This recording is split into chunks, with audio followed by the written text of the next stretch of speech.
Hey, everybody, it's Joe Solari here in Chicago, and... Craig Martell coming to you from the subarctic.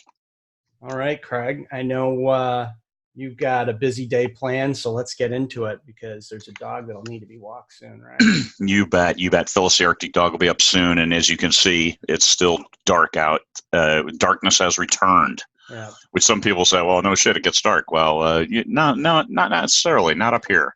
Yeah. And now it's dark and getting darker every day, and give it a month, and it'll be dark for 12 hours, and then give it another month, and we'll be getting towards 20 hours of darkness.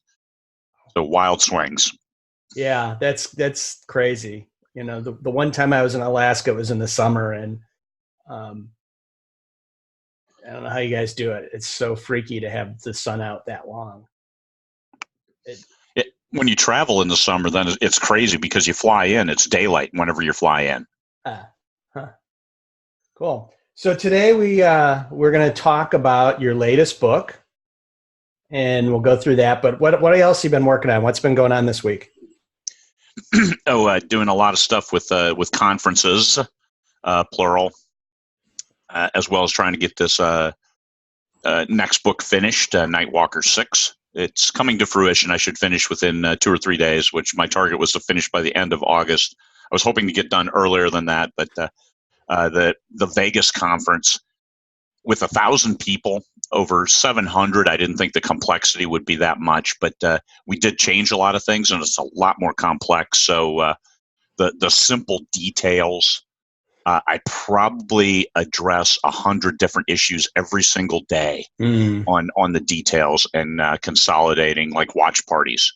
That as a separate effort, just so people are comfortable putting together a group of 3 or 10 or 20 people at some remote location to just watch the presentations because they weren't able to make it to Vegas. Yeah. So things like that, even though I have help with all of that stuff, there's still so many damn details. And right now, thank goodness, we're getting a few people who aren't able to come, who are canceling, which is important. No, that doesn't mean a seat is open. We have we're oversold. I sold 1,070 tickets because I am horrible at telling people no.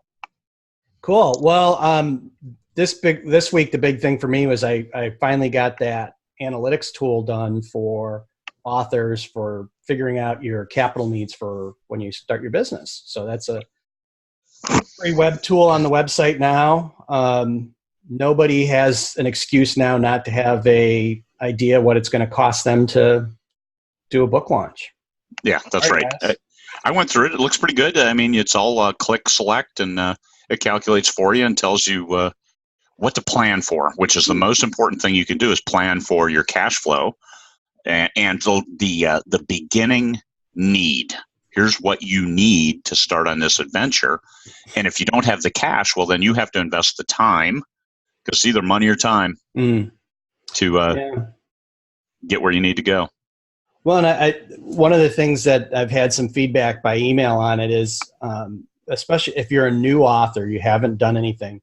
If you use the tool, you put in the words you're going to write per day, the days per week you're going to write, the weeks of the year, your average size book. If you go down into the next section, you put in your costs, and then if you don't put in a cost or a daily sales rate for your books, if you leave that at 0, because you don't have any books to sell and you don't know what it's going to be, that's going to give you exactly what you need to come up with as far as capital to do this project. All right. And to your point, if you don't have that money and you can't replace that money with like you doing the work yourself, then reset your goals, because you're going to have to save that money to make it work. Right? You can't. Because if you try and do it without having that money, you will fail. Right? Yeah. It's you cast it out there. Why isn't my book selling? I don't have any money for the cover. Is one I did myself. I didn't edit it because I couldn't afford to. I can't pay for ads. I can't pay for marketing. I've done no shares. Why isn't my book selling? I think you've answered your own questions at that point. Yeah. And I've seen it happen with authors where they may have some of the money, like they got enough to maybe get sort of going, but they don't have enough to get across the finish line.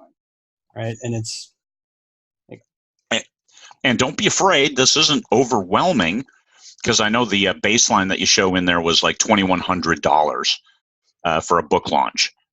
You can launch a book for $100 if you do the right things, and now that goes back to the time. So you have to balance that and understand that if you don't have the money, well, then don't plan a book launch a month, because you can't get there from here. right. That's the big thing is understanding what you're setting yourself up for. And guess what? A perfect way to test that out is with a tool like this, right? Where it's, Yeah.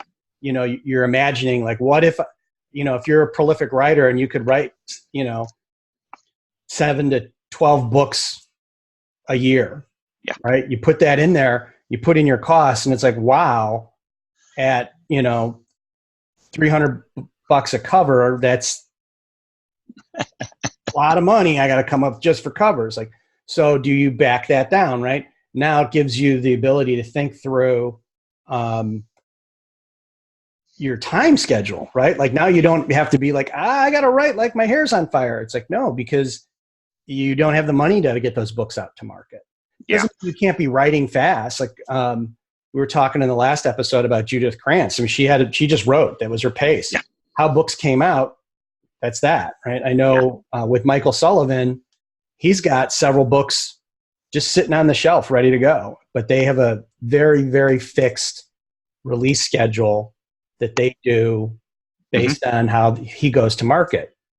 The two are separate. I know that you have, thought through that a lot for yourself too, like your work kind of flow and then your book output production flow. Last year I killed myself in the fall to be able to launch a book a week. And I did that for about 30 straight weeks. I launched a book every Monday. But it took a huge amount of capital outlay. And I'm talking because I was doing work for hire, as well as all the covers, as well as prepaying editing. And we're talking like a 50 grand investment, and months before getting the first dollar back on some of those. So this calculator will help you, especially if you're trying to scale up. Yeah. That's an important thing. I mean, you should always write, because writers write. It's what they do. And it's nice to have stuff stockpiled, but don't plan to release if you're not ready. And that's being ready takes time or money. Mm. Well, and to that point, I know with some bigger authors that I'm working with that are scaling up their business, that was one of their big surprises was like, I had this pile of money. I was, everyone knows I was successful, but like, where did my money go? Like, it's not like it's like, yeah, because that's growth capital, right? When you think about how, like when there's investors in businesses, right? So you have a startup business. There are certain types of investors that invest in businesses high risk. Like, we think this is a good idea. Can we get it to a certain point? Those folks typically get out and go invest in more businesses like that because they're good at it. And a new investor comes in that says, like, they've proven this idea. It works, right? They've got proof of concept. They've got some sales. Now we're going to put in a lot more money so we can get them to this whole new level, right?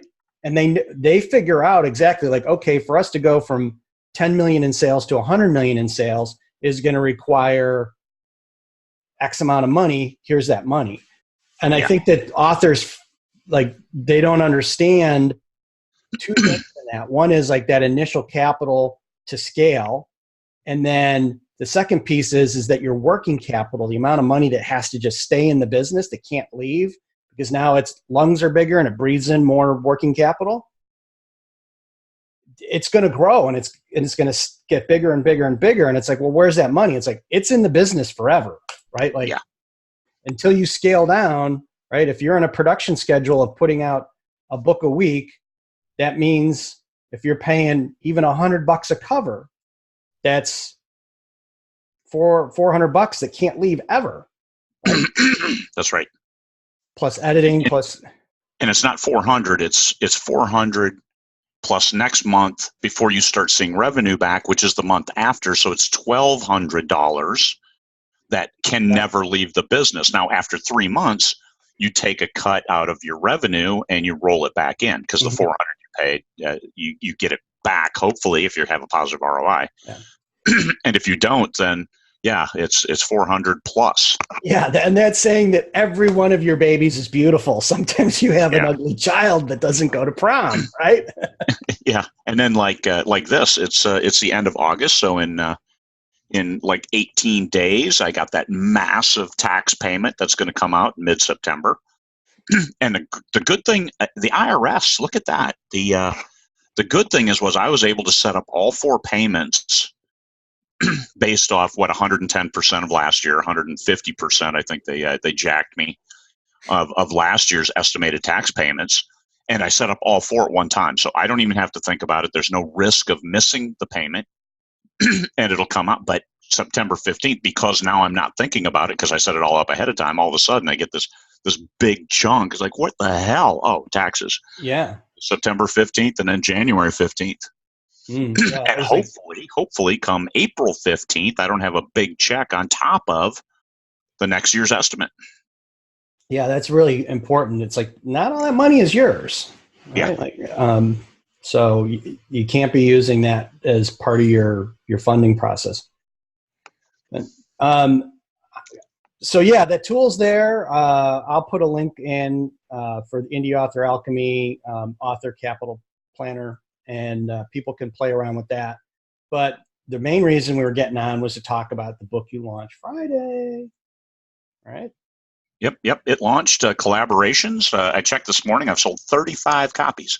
Woo. So I must be marketing it improperly, because when I launched release strategies, I sold I don't know 500 copies, and this one I sold 35.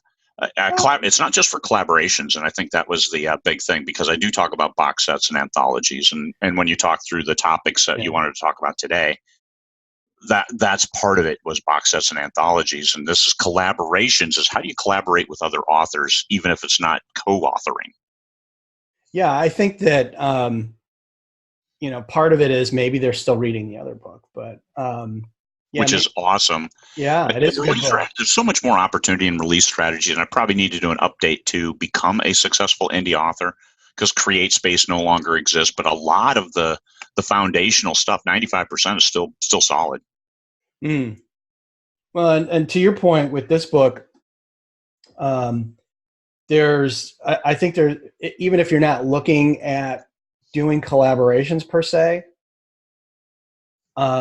understanding some of the more nuanced and sophisticated business structures that you might need to have in place, some of the contracting, all that stuff is good, and it helps you to start thinking about how you're going to interact with your other authors. Yes. I think that this is probably one of the areas where there's the most pain that can happen. As somebody that has been in a lot of different partnerships over time and have had all the joys and sorrows that come with that, understanding, some real basic stuff that, every partnership always comes to an end. Yeah. Right? Always. It's so planning for that so that it's as smooth as possible for either yourself or your heirs, right? Yeah. And in doing that stuff when emotions are really good and positive, and just walking through how to make sure that you've looked at all these details. Now, the great thing is when I used to talk to authors about this, there wasn't something like this available, right? Because a lot of it you've from your own scar tissue have figured out, like, here's what a contract needs to look like. Whereas before it was like, well, what do I need to put in a contract? And there was a point where when I would say to people, it's like, listen, you can start with something boilerplate, but you basically need to get a bottle of wine and sit down with this writer and just kind of talk through all the points of beginning, middle, and end of the deal. What's important to you? What's important to this? What's it worth to you? You can do more work for a bigger cut. You can do less work. You can do more of this. We can share this cost. And I try to lay out all those details. I have the sample contracts in there that I hope answer a lot of those questions. And of course, they are just samples for people to divert, but it gives you a better starting place for conversations with your own contract lawyer. Yeah, I think that that's a pretty helpful thing. Is if you should always consult with your own lawyer to get advice, and see what's specific for your state and for your particular situation, how you're structured. But at least you can walk in and say, "Hey, here's what some other people in the industry are doing. Come up. Let's work from this and save yourself time, because a lot of lawyers are going to be more than happy to go learn how to do this on your dime." Yeah, more than happy. I've done that. I'm a lawyer, and still, nobody knows all of the different areas of law. So I talked to another lawyer about a legal issue, and she's like, "Well, you know what? I don't know anything about that. However, for a $10,000 retainer and $450 an hour, whatever, I'll be more than happy to work with this, and I expect it'll take probably 10 to 20 hours to get schooled up enough that we can move forward." And I'm like, "Fuck no." You paid for your own education. I'm not going. I'll pay for your expertise. I'm not going to pay to educate you, for Christ's sake. Yeah. So how, as the guy who's been deep in the weeds on this, what do you think would be the best way for us to go through it? Either go through the different types of collaboration first, or we could talk about costs and how you share responsibilities first. I suggest we talk about like the overarching theme of collaborations, why, and general how, and then that'll lead into the business side of who gets the revenue, what do you do with that, what about the costs, what about long term, and what about the wrap up. And in my contracts, I always put a buyout function that at the end of 7 years or three, I do 3 and 7. Yeah, one party can buy out the other through a mutual agreement. And if you can't come to a mutual agreement, then the contract remains in force as written. So the 50-50 on expenses on payouts with quarterly or whatever the payment terms are. So that's if you have a less than amicable relationship, you are forced to remain married. So this is also why it's important to stay on friendly terms. And then if you're not, well, just do a buyout. What is it worth for you to buy me or me to buy you, and then own this IP? So then if later it gets made into the next great Transformers movie, guess what? One of you owns it. You bought them out legally and by the contract. So but collaborations. The whole purpose for collaborations is to scale up, is to improve your business. There are many co-authors who have not had success on their own. They've written in a few books and haven't been able to sell them, haven't been able to find traction. And so they're looking to co-author with somebody who has gotten some traction, even if they haven't written as many books. And it's okay, because co-authoring is about filling a gap. Whether it's a gap in production, whether it's a gap in a series that, hey, I don't have time to write this, can you write it for me? Or a gap in expertise. Hey, I write dialogue great, but I write action scenes poorly. Hey, I write action scenes great, but dialogue escapes me. So the two people can get together and you collaborate on those sections, and you both write it as you go. And I mean, that requires a lot of collaboration, as in conversations, as in you get on Zoom, Skype, Facebook, whatever you use, and talk through the scenes. You jam them, you both agree, and you move forward. So you build on each other's strengths, and you can see how you can write a better book, and you learn. So that's filling a gap, whether it's time, production, or just trying to scale up. I want more books. And so that means I need co-authors who do the majority of the writing, and I'll pay them work for hire, or we'll do a 50-50 royalty, whatever it is. And those are all the reasons to collaborate. But another reason to collaborate, using that term openly, is to gain visibility. Okay, I do okay as a sci-fi author, but I want to tap more markets. I think more people would like my books. So getting into box sets. I got into one 2 years ago that was really, really a good thing, because we sold,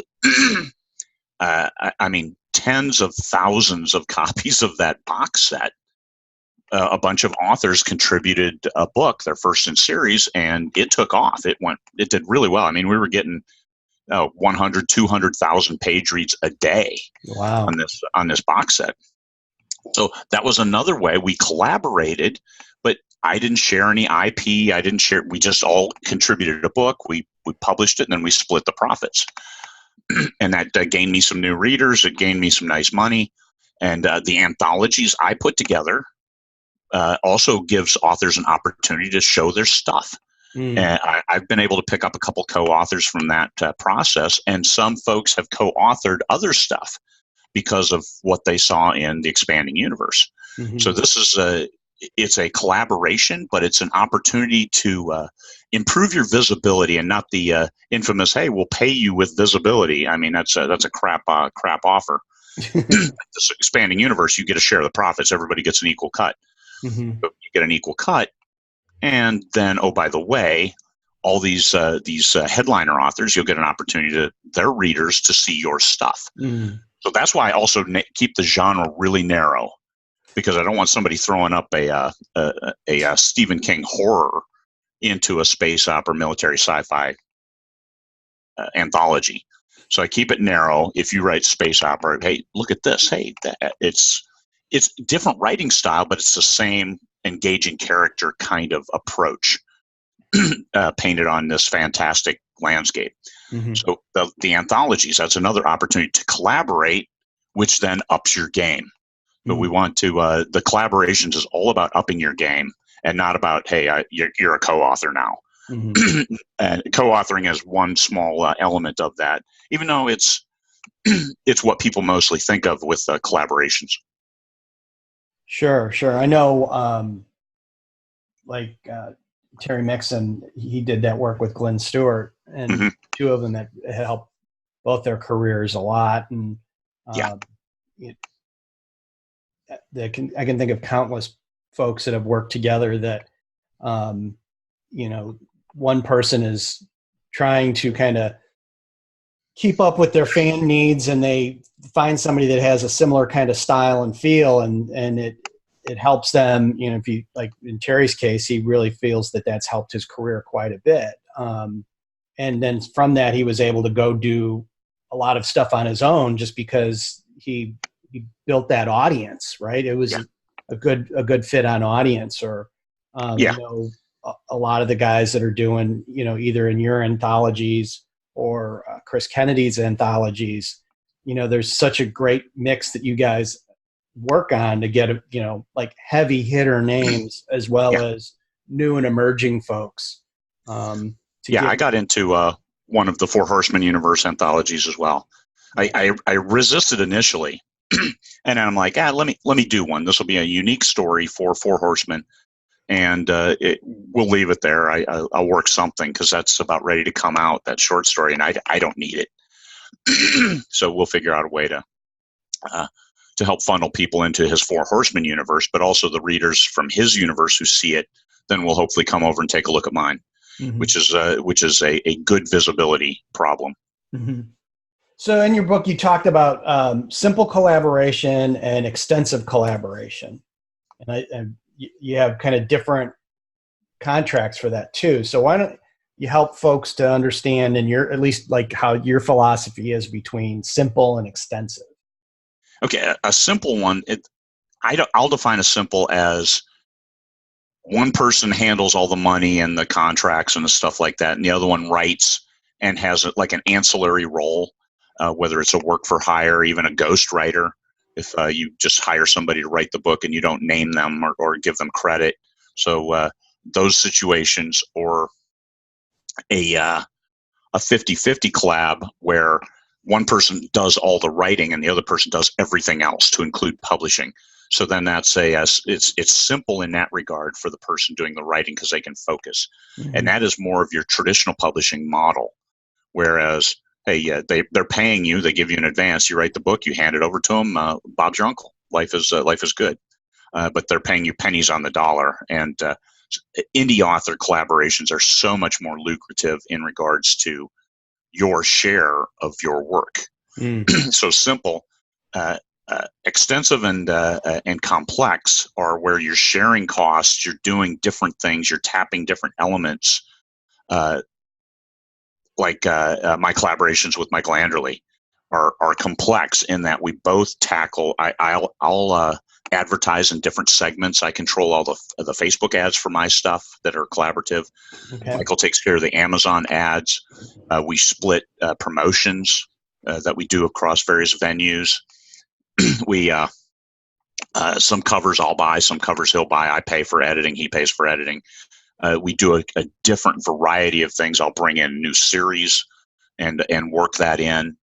And so it's very extensive, but all the money then flows through Michael in regards to the revenue because it's his publishing company. Now, because I'm like the financial guy, the technology / financial tracker, I do get to see everything as it comes back into the company, like from Amazon or Wide or those other places. So it's not. I mean, there's no. It's complete trust that everything is above board, and that's with collaborations. And I repeat this throughout the book: is that you have to trust the person. You don't get married before you go on your first date. So you have to make sure, because one person is going to get the money unless you set up an LLC and you publish through that, and both partners have access to it. But now you've increased your overhead costs, your management style. Now you have to have board meetings. Now you have to publish minutes, and a lot of things that are required of an LLC or a C corp that's publishing, as opposed to a person who just throws it out there and hits publish. And the new mid-list indies who are acting like publishing houses, like Michael Anderle's LMBPN, Mountaindale Press from Dakota Kraut, they're mid-level publishing houses, but still it's the indie model in that they get the 70% revenue. Here's the split. They shoot it. They don't have to pay for an office building on Fifth Avenue. They don't have all this massive overhead or pay for failed business lines. Like, hey, we need to buy 150,000 hardbacks and send to all the stores, and we expect to get 50,000 back. I mean, it's a significant business model where you're shifting to different departments based on revenue. Well, with indies, you don't have that. You might want to peel off some for audio, but right now, audio, my last 24 books got advances for audio, as opposed to me paying somebody for the audio. So it's a completely different model. It's a different world. And as you gain credibility as a mid-list trad modeled indie who lives in the ebook space where it's all easy with low to no overhead, you can do this and work with people, and you just send money. All of a sudden, hey, here's your money each month, each quarter, whatever you worked out. I prefer each month, even though it adds a little time to pay people, because I hate holding on to somebody else's money. Oh, hey, we had a great month this month, but yeah, I'll pay you in October. I mean, no, you earn the money. I've got it, so let's pay. Sure. So the complex ones, you both have to manage your cash flow. You both have to act as if you're a business. So it's not necessarily a relief in the burden of running a business. Now, neither Michael nor I care about that, because we're both pretty handy when it comes to the business side of the business of being an author. But some people really are paralyzed by the business aspects of being an indie author. And self-publishing, they're deathly afraid of self-publishing because whether it's the inability to predict costs, or they simply don't have any money and say, I can't publish my next book because I don't have $200 for a cover and I can't design it myself. So those things could hold back the next great author. And as indies, we don't want to see that. So this is where a co-authoring opportunity might help. Yes, you write the book, but we'll teach you about the business, because every partnership ends, doesn't it, Joe? It does.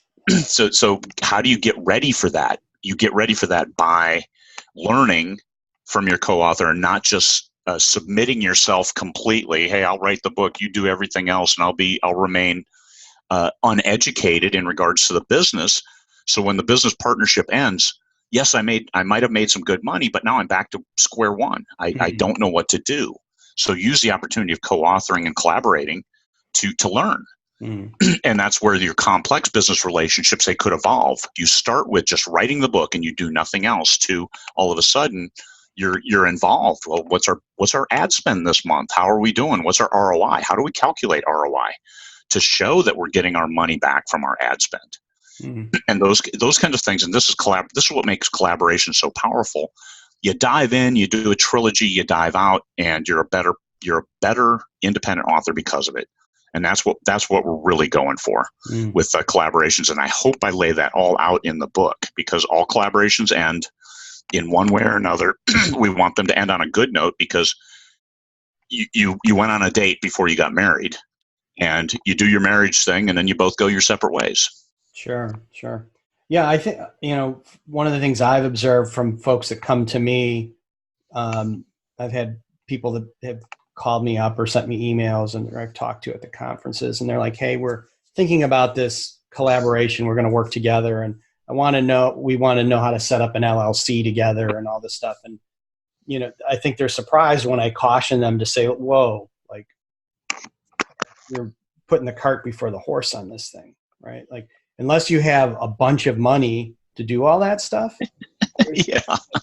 Because once you set up an LLC, most places there's annual you got to pay the blood money every year, right? And yep. That's not going, like, I've never heard anybody saying like, wow, I started paying my LLC charter and the book sales just started coming in. It's never happened. Right? Like, and then you have reporting obligations. Yep. Even if you're not making money, there may be reporting obligations. So I think, and the other thing that I know from folks that have been very successful in collaborating, once you start doing this and you start scaling up, you do start to get some problems that traditional publishers have in the sense that not all your ideas work, right? Yeah. Like you two might be like, this is going to be this is the book I always wanted to write. And you're like, and same here. And then you put it out and you're like, you two were the only ones that wanted to read it though. Right? Yeah. And now you've got all this overhead established.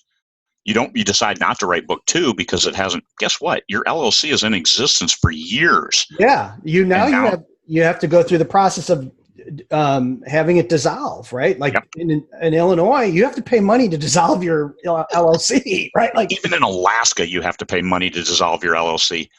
I dissolved an LLC in Pennsylvania like 5 years ago. It still isn't dissolved because you have, I think, 8 different departments you have to contact independently to dissolve.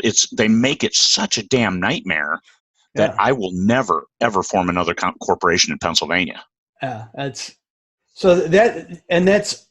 just becomes a distraction from what is the purpose of the deal. So like, I think that, and the other one that I think is hilarious is folks that want to go set up an LLC, but they haven't done anything for themselves personally yet, right? Yeah. So, and I know from experience that setting up something like this is one I hear a lot, so we should probably talk about it. Well, we're going to set up an LLC, and then you're going to produce your books through it, and I'm going to produce my books through it. Well, how's the money going to be handled? Well, I'll put my money in for my book covers and my editing, and you're going to put it in for yours. It's like, well, I don't see any benefit that the LLC is going to give you. If you're going to do that, do it yourself, right? Well, and then if you're going to publish guess who's going to own the copyright on both of your independently written books? That LLC is going to own the copyright. Well, and then the other thing that always happens with this is there's varying levels of attention, right? Because like I'm really into the idea and I'm taking care of stuff, and you've got a full-time day job and 8 kids and a whole bunch of other stuff, and you're not. And now we start to get like, well, I have to listen to you because I went and set up an LLC and we're 50-50 partners. Yeah. That's Definitely, that is a significant conversation, and one that you have to be not just excited about a project, but understand what the hell you're getting into. Well, I mean, you look at some of the bigger players like Michael and you and Martha Carr. It's like you guys are not doing co-owned businesses. You're contracting between your two businesses to do work. That's how most companies work. Is like, hey, you're our partner and we want to work with you. So here's a 3-year contract to do whatever it is. Exactly. And if it doesn't work out, guess what? We've got 30, 60, 90 days to tell each other and move on. Here's how it unwinds. They don't, joint ventures are very rare. And my experience from them is that once the money is on the table, things are completely different. Like, yeah. Hey, I need $5,000 of your money. What? Hey, we're both submitting $5,000. Yeah. And then you can't ever touch it again. It's gone.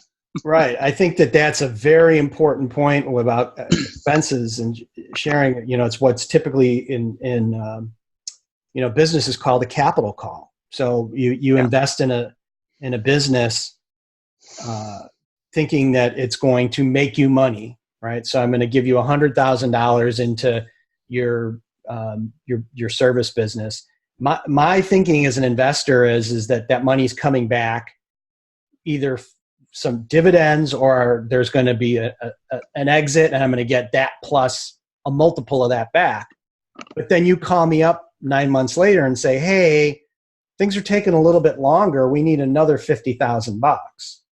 Yeah. And your payback is now 3 years later, not what you thought next year. Yep. And it's like, oh, well, I don't have that money. Okay, well, understand that if you don't contribute $50,000, that 100 that you contributed before doesn't own as much as the company as it used to be, because everybody else that puts money in, their shares are going to increase. You're going to get scrunched down. Right? Like, Yep. I've been in one of those. Yeah. What? I just bought $10,000 worth of shares. Yes, but everybody else bought 20. Yeah. Well, when we did Black Bison, there was my partner and I. We were the originators of it, and there was a function in our operating agreement. If he or I ever put any money in for any reason, it automatically allowed anybody of the other investors to contribute one-on-one with us, right? And the reason was because investors were concerned that like things would really start scaling up and doing well, and my partner, who had a lot of money, could come in and say, well, I'm going to put in $3 million and scrunch everybody down just before a sale. And so there was, when you get into sophisticated deals and you have sophisticated investors, they're like, well, we're not going to let that guy do that. Yeah. Well, and we had a situation where in our business where we needed money, and my partner was like, well, I'll just throw it in. And it triggered this event, which meant we had to go through a whole process like fundraising to let everybody know what was going on, give them their chance. We had to wait 90 days, right? But the flip side of that is more the other thing where it's like, whoa, I gave you $10,000. That's it. That's all the money I have. Yeah. And you lost your ownership percentage. It went down. How can I give you $10,000 and my ownership percentage goes down? But it does. And these are things significantly to think about. So when you jump in, you have your few dates. You collaborate and say, hey, we're going to publish 3 books. No, it's going to be 20 because we're doing so well. If you want to scale up to an LLC, you can take those books under and sell the copyright to the LLC if that's what you want to do. But know what you're getting into, and that's significant conversations. I would say face to face. Don't ever think you're going to form an LLC and do it all online and via distance. You can meet and discuss, but do it in person so you know exactly what you're dealing with, and also you have a good idea with costs by having a business professional like flying to Chicago for some ungodly reason. Anybody would want to go to Chicago, meet with Joe Solari and 2 people and Joe. You talk through all of this, at Joe's a bargain basement rate of $125 an hour. And make sure, because you have to be sure, because it's like Joe said, you each contribute $5,000. You're never going to see that $5,000 again. And by the way, next year, the state is going to come back and say, hey, oh, by the way, your annual LLC fee is $800. We need your minutes from the meetings. We need this. We need this form. And oh, by the way, your tax, here's your 3 other tax forms that you have for your LLC. And have a nice day. And we'll talk to you in a year. And so you have to understand you have all of this stuff just because 2 people wanted to publish a book. And now places like Amazon, they kind of tie your hands in that only one person can press publish. So you have to have an arrangement that then works. You can use a company like Bundle Rabbit, but if you're doing really, really well, you're letting Bundle Rabbit publish your stuff. You keep your copyright, but they're keeping 15% of everything just to split your money for you. So if you don't trust each other, hey, it's worth the 15%. But why would you get in a collaboration with somebody you don't trust? So once again, it goes back to, you guys got to talk. You got to set that shared expectations, which is important. The shared expectations of what you want to accomplish. And once again, I go into this a lot in the book. You have to maintain those shared expectations. They can't be pie in the sky. You want to have pie in the sky, but you have to have the realistic expectations too. And most importantly, what if it fails? Because if it fails, what do you do? And if it wildly succeeds, what do you do? Because if the worst thing that happens is it meets your expectations, hey, we only sold 2,000 copies of this book. Hey, that's a good thing. If the worst thing that happens is it meets those written down expectations. No, it's great points. And I think that thinking through that stuff also helps you like getting on the same page as far as what those expectations are. Because in a case where this probably happens with you a lot, where you're collaborating with somebody that's maybe newer in the business, and they're thinking, wow, I'm going to be working with Craig Martell. I'm going to sell 100,000 copies. And you're like, well, here's how it really works, brother. Yeah. Like we may sell 1,500 copies. We'll have these kind of page reads. Like this is a realistic expectation in this genre for, book sales. If we do better, woo. If we don't, like, here's what happens when we don't. Like, are you prepared to put in money for advertising? Yeah. Okay. And I think the other part of it is when there isn't going to be equal commitment. You talk about this in your book, is making very clear what that is, right? Mm-hmm. Like, I use the example a lot. It's like, if I was going to invest in your business, you pitch me that you need money, but I'm not. The only thing that's really going to be working in this is my money. Like, then I have expectations on what that money looks like coming out of the business and when it comes out, right? Like, I don't just want one for one. It needs to have a return. Oh, right? Venture capitalists are remoras. They will be on you and stay on you forever. If you use a venture capitalist to monetize your business, you have now just turned yourself into a slave, because they are all about the return. Well, and I've said this before because I've been through it. I understand this. It's like, they're not in your business. Your business is the product, right? Or it's actually not even a product. It's a way to facilitate their product, which is investment. Yeah. It's not their money, right? A portion maybe, but most of it is somebody else's money that they're obligated to give back to them with a return. Yep. And so the minute you take that, whatever their conditions are now your conditions, right? Yeah. So, like, why do you want this to turn around so quick? Well, this fund has a 5-year life. At the end of 5 years, we give everybody their money in the return back. That's it. So, like, well, this is a long-term play for me. This is what I want to do the rest of my life. We don't care.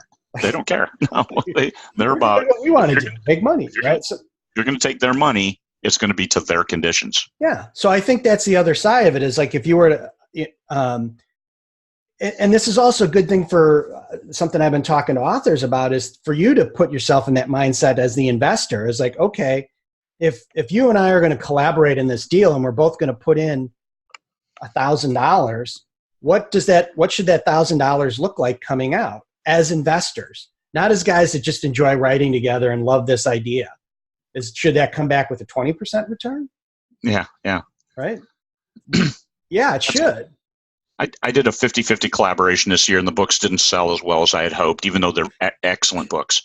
So I took my 50% because I paid for the covers and the editing, and I took my 50% and I spent 100% of it on advertising. So we did a collaboration of 50-50. I had the responsibility for covers and editing before we published, so that was just a one-time cost, no problem.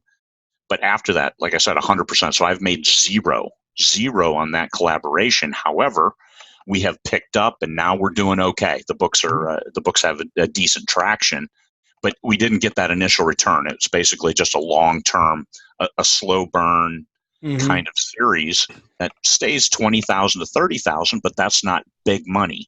That's nice, consistent, long-term money, but it's not big money. Big money is you have a top 1,000 book for a month, and then now you're going to make, and full price, you're going to make some decent bucks in. Yeah. Well, and I think the other part of it is that if we were to collaborate and you have that clear in the document that, like, as a partner, I have the ability to put more money in, and that money then has some type of return. Being clear about that up front then should take some of the emotion out of it. Like, well, he's trying to do this. Craig is committed to making this work, and he has the money. I'll have some benefit of it, but the fact that he does that, some type of compensation for that shouldn't be taken personal. It should be just looked at as, the reason we're doing this, and this, what we talk about all the time, is it's a business. Like, yeah. Right? But that's in the contract we have, that we will pay individually for advertising, and that does not get compensated. Okay. It was my personal decision to spend 100% of mine to try to make the books work, because they're good books, and it was a 50-50. I tried to do a work for hire. He didn't want it. He's like, I'm in this for the long game. So I'm like, okay. If we had gone work for hire, he would have way more money now, but in a year he would not.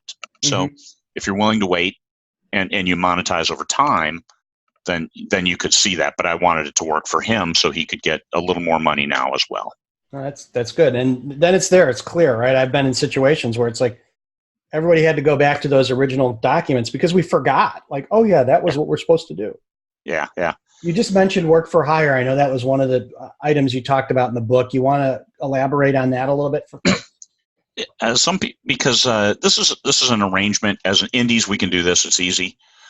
We simply pay by word, and I use the work for hire model because then all authors get author credit. I don't use ghostwriters. I don't use people who I don't give credit to their words. So work for hire, you just pay per word. But I also include a bonus. Anything over $5,000 in revenue, I 10%, just because I want them to have long-term skin in the game. So, and some other work for hire is, hey, I'll pay you 3 cents a word and you get 30%. And so you get the hybrid model of you write words and you get money. Now, there's some people, they need the money right now. And no question about that. So that's why the work for hire model is, hey, I write words and I get paid. Now, next month, there will be no payment because, I'm done. It's a one and done kind of contract. But also, if I'm not vested in these characters, I write the words and then I move on. So the work for hire model, it's an individual decision. If you want to sell words, it's a way to think about it. If you want to buy words, it's a way to think about it. But then you got to understand that they're not your words, and you may have to do a lot of work. I've done work for hire where it was just absolutely catastrophic. $3,500 later, I have to rewrite 95% of the words. The words written were so goddamn bad, and I'm furious about it. I just really feel so goddamn bad. Horrendously bad, and that company will never ever get another dollar of my money. And if anybody ever brings them up, they won't get a dollar of their money either, because they were happy taking my money. But Jesus, the quality was so poor. It was the worst writing I've ever seen in my entire life, at a nickel a word. And that was I can't even express. It's beyond and the worst part is lost all the time, Yeah. lost all the money, and then have to recommit all of the time to On, rewriting it. on that, talk a little bit about, because I think a lot of people are like thinking, oh, this will be easy, and it's not, right? I mean, from just from a perspective for you, putting aside the cash, Yeah. what kind of time and kind of mental acuity has got to be involved in managing that process? You've got to keep it going and provide oversight. The chapter by chapter. Here's how I want it. Here's this. Here's a foible you have. One thing that just drives me absolutely batty is said somebody. Now you're taking an active dialogue and making it passive voice. So it absolutely doesn't work for me, and I don't ever want to see it in any of my books. And it was in there thousands of times, and that's even with corrections. So certain things like that, catch them early so you aren't fixing them 1,000 times in a 200-page book. So you have to provide the oversight. You have to then provide the additional words. You're not going to get a turnkey operation. Just accept that. Mm-hmm. So you're going to have to add 5,000, 10,000 words. You're going to have to delete 5,000, 10,000 words. You're going to have to tweak character issues. You're going to have to add emotions, add senses, because you're not getting a turnkey product. You're getting, hopefully, in an optimal relationship, you'll get an 80% solution, 90% solution. So if you take 80 hours to write a book, in a work for hire or ghostwriter effort, you may only work 20 hours on that book. If you can get it down to 10 hours, that's a huge win. Because now a book that would have taken you 80 hours, maybe a month of writing and stuff to get written, you can actually get through in a day or two. You just focus, you get down, you're reading it, you're tweaking it, and then you send it to your editor. And now, instead of a month, it's 2 days of your time. Interesting. So that is the value of a good collaboration, a good work for hire product. And now you publish on you make your changes, send it to your editor. You don't have to send it back to the work for hire person. I mean, it's good if you do. So if you're doing multiple books, that they know what you're thinking and where you're going. Know where it's going. If they review that part, and then you publish, you accept any other corrections, and you move on. It's all your work at that point, because even though I give a 10% bonus, I own 100% of the copyright of those books. Mm-hmm. Sure. And then the last one was anthologies. I think this is an interesting one because you've got the collaboration piece, as well as there's some marketing here, right? Like there's, like you were talking about earlier, there's the benefit of a group of like-minded authors working together. So you want to, and that's getting in anthologies. That is a collaboration because everybody takes a share. But to take a share, you give a share. And it's not just, hey, I'll put my book in and step back and do nothing. No. On all my anthologies, I require that they hit newsletters, that they do social media posting, that they advertise in some way. Because it's to get a share, you give a share. And it's not just you give well, guess what? Everybody else gave a story too. So what makes yours special that you don't have to ever put this out? Well, I don't have any readers. Still doesn't matter. Mm-hmm. You do. You have some kind of engagement relationship. I have a Twitter account with 20,000 followers. I tweeted. That's useless. Twitter doesn't result in sales unless people love you as an author. So that's find a way to market, to sell, even if it doesn't cost you anything, and it's okay not to spend any money. But so the anthologies, and if everybody's doing that, then you're getting further and further along. You're selling more and more copies of the anthology. People get more money. And as people read the anthology, they jump from story to story to story. And this is for the ones I do. That's why I'm fanatical about the first 500 words. Because what people will do with anthologies is they'll read. If they're not hooked right away, they'll go to the next short story. So if you can hook them, you hook them and keep them. And then all of a sudden they get to the end. Guess what's there? Your bio with a link to your stuff. Mm-hmm. So this is what I do in my anthologies, and that's just to try to give people exposure. If you're not getting anybody visiting your website, you lost them at some point during your story. Mm. So first 500 words, it's easy for people to say, "Oh, this isn't my ball, my cup of tea," and move on. And then guess what? You get no read through. So I try to curate that by only including books that I think, or stories that I think, are going to resonate with the majority of the readership. Genre equals marketing. So box sets, it gives you the opportunity. So don't try to shoehorn a story that doesn't fit into a box set just because, oh, hey, it's Craig Martell, Mm. because it doesn't work. You're not going to get the readers. You're going to submit all this time and effort and then not get what you wanted to out of it. You'll get your cut of the revenue, but if you don't gain any new readers, your collaboration has failed.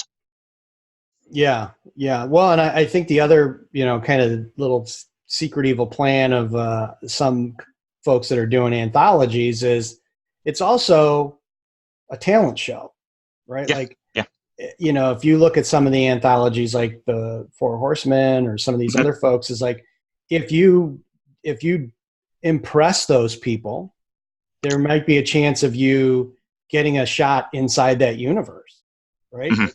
This could be a much bigger collaboration if you're thinking about being as true as possible to it, not just like, oh, well, I want to get into Craig's thing, so Yeah. get exposure to his mailing list. No, think about like, I want to write such a good story that Craig is like, dude, we have to write together. Like, And I did that. I did make an offer on somebody who contributed to the Expanding Universe 5, which doesn't publish for another 2 weeks. But she's already working on a book for me where another collaborator, he ghosted. He had an issue and wasn't able to write the last book in a series. So one of my collaborators, one of the anthology people, is like, "Hey, you have the right level of snark for this. You have the right level of positive attitude, and sciencey stuff is cool. So would you be willing to write this?" And she did accept, and now she's cranking away. We're 3 chapters in, and it's looking good. So it works very well. So, and she got another gig because of that. She got into 2 other anthologies. She's a good writer. So by doing that, putting yourself out there, and for the people I turned down, I tried to give feedback to every single person. Here's why I'm turning you down on your first 500 words. mm, So it's a chance to learn. And also, if you ever think about going trad, you need to follow their rules. I think one submission thing was like 3 pages of specifics on how to submit, and it weeds out the people who aren't willing to try. So I do that. Mine's only my submission criteria down there, but it's a way to see if people are going to follow the rules. No, I'm just going to write. I'm going to do whatever, because if they can't follow, I need 11-point Garamond, then they're not going to follow you need to hit your list. You need to do this, so that because then the contract terms are meaningless to them. yeah. So that's one of the other reasons why I do that. Well, and I know from other folks that are doing this and have shared similar things. It's like, it's a really good indicator of people's care for the project. It's like, well, I haven't gotten around to reading that yet. Really? It's Yeah. only a page long and you haven't read it yet. Yeah. Yeah. They're not interested in the project. That's Yeah, that's the you're not bottom line. interested. And it's like, you know what? There's other people that are, right? And if you're not interested at this point when it's easy, you're going to be super uninterested when you're halfway in a story and stuck on a plot point, right? Like, That's right. That's right. I'm going to need to go here. yeah. We ran a little bit long, but I hope we got something out of it for the good folks of 20 books to 50K, as well as the business of writing. I appreciate you putting these together, Joe. No, this is great. And, everyone should be looking for this book. Even if you're not actively thinking about collaborating, pick it up. Seriously, just the contract stuff that Craig has put into this thing is there's not a resource out there like that. So pick it up and use it, because there's just great business relationship contracting stuff here that no one else has put the time and effort into in the industry. Thanks a lot, Craig. All right. Thank you, Joe. Have a good one, man. Later.